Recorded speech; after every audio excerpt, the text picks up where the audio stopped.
230 million years ago, our planet was a very different place. The Earth was young, raw, and still settling from its violent past. All the land was joined together in one massive continent, Pangaea. From horizon to horizon, the world stretched as one vast superland, surrounded by a single endless ocean. The land was harsh. Towering conifer forests rose like cathedrals, but much of Pangaea's heart was arid desert, baked under the relentless sun. The climate swung between extremes, long, searing droughts, followed by sudden and catastrophic floods. There were no flowering plants, no grasses, no rolling meadows as we know them today. Instead, the land was dominated by ferns, cycads, horsetails, and ginkgos. Primitive forests clung to riverbanks, their roots binding fragile soil, while the dry winds carried the dust of an untamed age. This was the Triassic period, a time of survival, of experimentation, when life tried new shapes and forms in a changing world. And here, in the shadows of this ancient wilderness, something remarkable was stirring. A new kind of creature was taking its first steps. Among the first of its kind was Eoraptor. The name Eoraptor means dawn thief, a fitting title for one of the earliest known dinosaurs. Barely 1 meter in length, no taller than a small dog, and weighing perhaps 10 kilograms, it was a lightweight, fragile-looking animal. And yet, appearances can be deceiving. Eoraptor's body was a marvel of early dinosaur design. Long legs built for speed, a flexible tail for balance, and grasping hands tipped with sharp claws. Its jaws held two kinds of teeth, some sharp and curved, suited for cutting flesh, others leaf-shaped, better for chewing plants. This mix tells us that Eoraptor was an omnivore, able to eat almost anything it could find. Insects, small vertebrates, carrion, and plants. It was not the top predator of its world, nor the strongest or the largest. But in a dangerous land, adaptability was the key to survival. In many ways, Eoraptor embodied the very strategy that would make dinosaurs so successful for the next 160 million years. Flexibility, speed, and resilience. To understand Eoraptor's struggle, we must first understand the world it lived in. The Late Triassic was a time of ecological transformation. Reptiles known as archosaurs dominated the land and water. Some of these would evolve into the crocodiles we know today. Others would give rise to the dinosaurs and, eventually, birds. Mammals, too, had already appeared, but they were small, nocturnal, and vulnerable, scurrying in the shadows of their reptilian neighbors. In the forests of what is now Argentina, Eoraptor shared its environment with formidable neighbors. There was Herrerasaurus, a ferocious carnivore twice its size, with powerful jaws filled with blade-like teeth. There were massive amphibians lurking in the rivers, waiting to snap at anything careless enough to approach the water's edge. And above all, there was the constant threat of nature itself. Floods, droughts, wildfires, storms.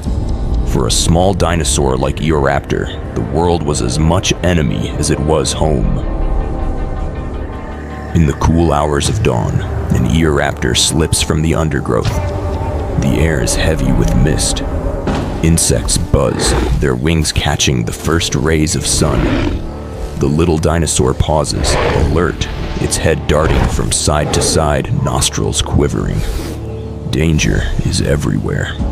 It darts forward, claws snapping shut around a beetle.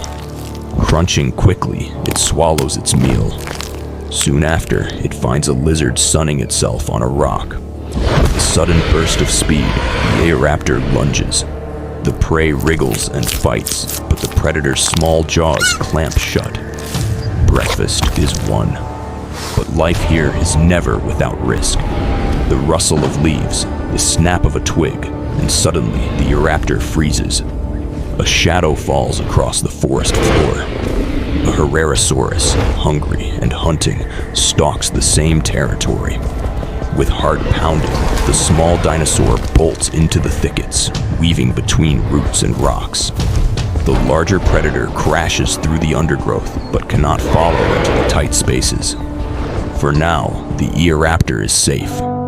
Its size, once a weakness, has become its strength. Survival is not only about living, it is about leaving behind the next generation. When the rains return, when rivers swell and the forests grow lush again, Eoraptor seeks out a mate. Courtship is simple. A display of movement, a chase through the ferns, a nudge of snouts. Together, they find a sheltered spot, a hollow near the roots of a tree, hidden from prying eyes. Here, the female lays her clutch of eggs, small, fragile ovals no bigger than a hen's. She arranges them carefully, covering them with leaves and soil for protection. Weeks pass. At last, the eggs stir. Tiny claws scratch at the shells, and one by one, the hatchlings emerge. Barely the size of a human hand, their skin still soft, their legs shaky, they are utterly helpless. For the parents, every sound, every movement in the undergrowth could mean danger. The young chirp and stumble after their mother, their survival dependent entirely on her watchful eyes. But peace in the Triassic is always fragile. Eoraptor prowls the edge of the forest. Its nostrils flare, catching the faint scent of eggshell and hatchling. Hunger drives it forward, each step deliberate, silent. The Eoraptor parents sense the danger. They hiss and snap, puffing themselves up in a desperate display of courage. But against a predator more than twice their size, their efforts are in vain. The Herrerasaurus lunges. The nest is torn apart in moments. Tiny hatchlings scatter, squeaking in terror, but claws and jaws find their mark. In seconds, the predator has claimed its meal. For the parents, there is no choice.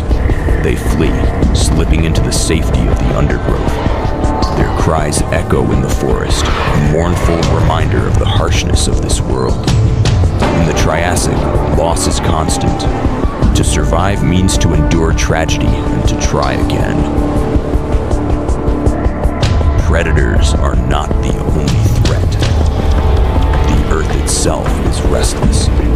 In the dry season, wildfires rage across the conifer forests. Trees erupt in flame, filling the air with smoke and ash. Eoraptor darts through the chaos, its small frame giving it a chance to escape. Many others are not so lucky. When the rains come, they come with vengeance. Rivers swell overnight, bursting their banks, sweeping away nests and drowning the unwary. Storms crack the sky, lightning igniting the dry woodlands, floods carving new paths through the land. For creatures so small, survival is never guaranteed. And yet, Eoraptor endures. It always finds a way, seeking shelter, scavenging what food it can, hiding when danger approaches. It is not strength that ensures its survival, but adaptability. Eoraptor lived just a brief chapter in Earth's story, vanishing from the fossil record after only a few million years. But its legacy is profound. It represents the earliest steps of the dinosaur lineage, small, fragile, yet brimming with potential. From ancestors like Eoraptor would come the great lineages, the colossal sauropods that would shake the earth with their footsteps, the horned and plated herbivores that filled the plains, and the mighty predators like Tyrannosaurus, rulers of their age. Dinosaurs would dominate the earth for more than 160 million years. But it all began with creatures like this, small survivors who carved out a place in a hostile world. Eoraptor was not the strongest nor the most fearsome. It lived humbly in the shadows of giants to come. But sometimes survival is not about dominance. It is about endurance. Through floods, fires, and predators, Eoraptor survived. and from its line, the greatest dynasty the Earth has ever seen would rise. This tiny creature, running through the undergrowth of Triassic forests, was a pioneer of an age that would last for millions upon millions of years. This is the story of Eoraptor, the dawn thief, the first dinosaur, and the spark that ignited an empire of giants.